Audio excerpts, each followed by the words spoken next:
After that, we are going to find the C. A squared minus B squared equals 49 minus 25.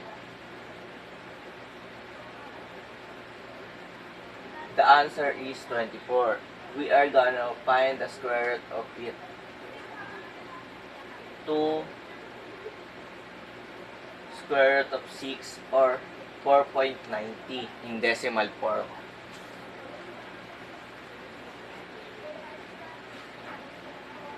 We have already a focus of foci. We can find it here. Upper and downward.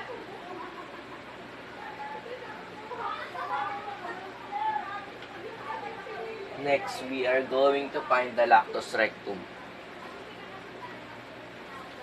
The formula for lactus rectum is B squared over A. We are gonna put the 25 here and the 7 here.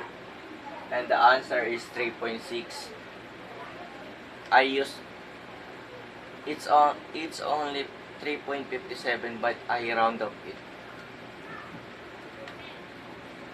So for lateral recta, L1 equals to negative 3 over negative 3 and 490.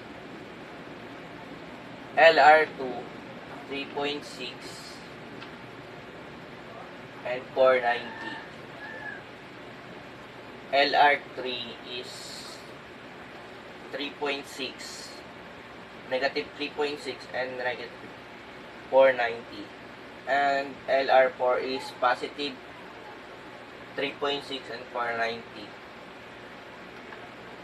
And this is the graph of ellipse.